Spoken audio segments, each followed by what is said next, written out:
Hello guys, this is Josh from Watch It All About. In my previous video, I ranked all 69 watches that were reviewed on my website, watchitallabout.com, and on my YouTube channel from 2020. Now, I whittled it down. The epic column were my absolute favourites. I had about 7 or 8 watches in there. I've whittled that down even more, and now I can present to you my top 5 watches I reviewed or were reviewed by guest reviewers on my site from 2020. So without further ado, let's get cracking. So the very first watch, we're going to go 5 down to number 1, number 1 being obviously my favourite. Watch number 5 is this, the Waldhoff Imperial Diamond Silver. This was reviewed by Brad Holmes, who's a very talented reviewer. He also does work for Worn and Wound. And he had the following to say about this. As far as tourbillons go, you'd be hard-pressed to find one with as much going on for less money. And as you can see, it is an absolute striking timepiece. This was actually the very first tourbillon I've ever featured on the website before. I personally have never reviewed one, never seen one either. So I was very excited to be able to get a feature of a tourbillon, and you've really got to see it to believe it, because yes, obviously it does have that big tourbillon thing behind it, but another key feature, incredible feature, is the fact that it has a sapphire outer case. This is serious, haute horology kind of stuff going on here. Sapphire case, and it does just look absolutely outstanding. The price is $2,200. That equates to about £1,700. So yes, it is fairly pricey, but if you were to consider a Swiss tourbillon, they start at $10,000 for instance. So it has got a Chinese tourbillon movement. It's the Hangzhou 3452. However, just looking at it, it is absolutely sensational build quality, beautiful construction, and it is so incredibly impressive. So that was watch number 5. Moving on to watch number 4, which unfortunately I don't have on me. It was a loaner provided by watchshop.com. That's the Citizen Navihawk. Now, I don't know about you, but I remember fondly flicking through the Argos catalogue when I was a youth, always looking through the watches section and circling the products I wanted. Obviously watches, but also when I was even younger, I remember doing it for toys, micro machines, they were my thing. But anyway, the Citizen Navihawk was always one of those watches that I used to dog-ear the page, circle that watch as well. Every single time a new Argos catalogue was released, it was always there, and I always dreamt about it. Finally, I managed to get my hands on it in 2020, and it didn't disappoint. It was absolutely delightful to behold, finally, after all those years. A real feast of the eyes as well. In fact, I said the following about it. I said that it's a watch that looks magnificent, classy, and mightily impressive. This is a watch that feels and looks like a luxury timepiece. That's despite its relatively affordable price of £569. That's the RRP, so you probably could even find it a little bit cheaper than that. But the features on it were unbelievable. Radio controlled, solar powered, so many slide rules and functions. It was really mind-boggling when you really got into the nitty-gritty of what you could do with this watch. So really impressive. That was my watch number 4 of 2020. The top 3, this is where things get really, really tricky, because they're all such good watches, but I think number 1 is number 1 for a reason. Number 2 and number 3 could easily switch around. However, I've gone for the following. Watch number 3 is this, the Rotary Super 7.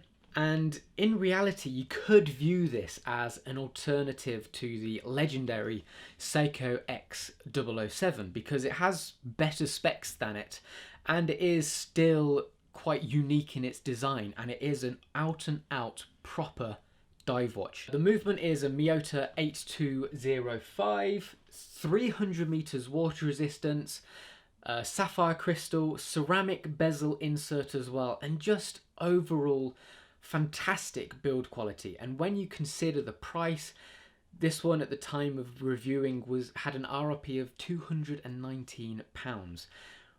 Sensational value for money, and I had the following to say about it. I can confirm that this is a tremendous diver for a very competitive price. The design is simple, bold, purposeful. The build quality is top notch. So really, if you're looking for a decent diver from a British watch brand as well, Rotary are British.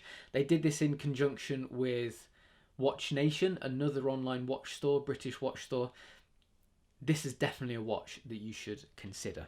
So moving on to watch number 2, and like I said, you know, it was a close call between 2 and 3, but watch number 2 for me was the Maurice Lacroix Aconventura, and this watch genuinely blew me away. I've seen the Aikon before, which in itself is an absolutely beautiful, gorgeous watch, but quite smart and elegant. The Ventura on the other hand, is a much more relaxed and an easier wear. I think it is a much better day-to-day wearer, purely because of the more modern and casual design hues that it has. So yeah, that watch completely blew me away. It was absolutely gorgeous, both in terms of design and build quality as well. And I just liked the more rugged feel of it than the traditional Aikon. I really liked the 6 bezel protectors around it and the bezel grip as well.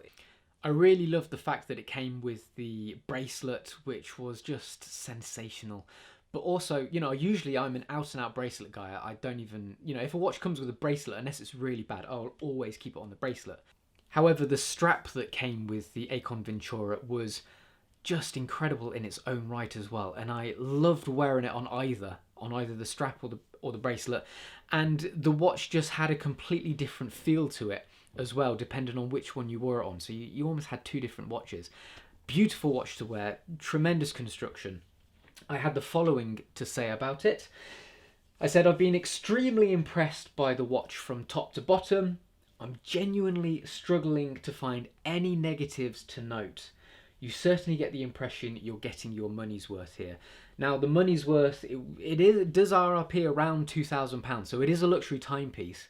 However, the quality is clear. You know, it is an obvious luxury timepiece as well. So in that respect, it was still worth it. Finally then, I'm excited to announce my number 1 watch. My favourite watch from 2020 was this beast, the Accutron DNA. Now, to celebrate Accutron's 60th anniversary, Bulova, who own Accutron, sort of re-released them as their own brand. Previously, they'd never been released as their own brand. They'd always been a part of Bulova.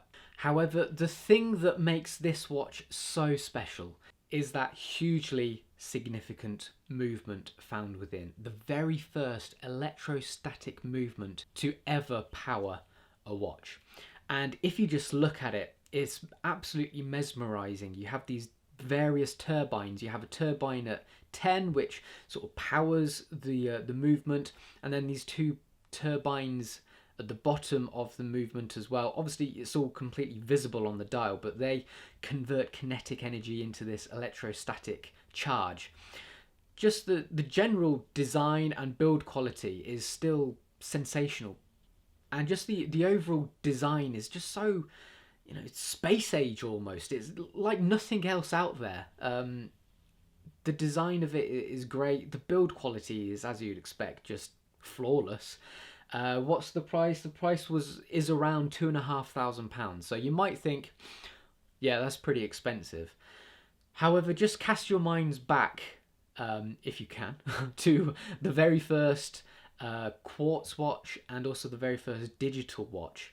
So the very first quartz watch with the Seiko Astron around the late 60s, I believe, and just a few years later, the very first digital watch, the Hamilton Pulsar P1, they both cost thousands upon thousands of pounds. I think the very first quartz watch was the equivalent of a Toyota Corolla, and in today's money, that would have been costing people back then around $13,000.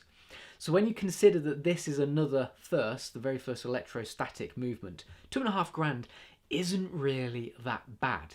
And the fact that it's been so long since we've had such a significant first in the watch industry. I think it's, you know, at the end of the day, pretty tremendous value for money. And I also think it will be a massive collector's edition in the future. You know, if you think about trying to buy one of those Seiko Astrons now, for instance, or one of those original Pulsar P1s, they command quite an asking price, and this will be exactly the same. So it could be quite a good investment piece. Don't take my word for it, but you know, that's just the kind of impression that I've got from this. I can't stop saying the word significant enough, but it really is well and truly not only my favourite watch of 2020, but it's quite possibly one of the most significant timepieces of the 2000s era. So there we go, the Accutron DNA. I was hugely excited to be able to get my hands on it, and it did not disappoint. I hope you have enjoyed my top 5 watches. I hope you sort of agree with them as well. So please drop a comment below if you think any other watches deserve to be the best watch of 2020. Yeah, I look forward to hearing from you. So thank you so much for watching, guys. Don't forget to like, subscribe, also comment below, and I'll see you next time. Bye bye.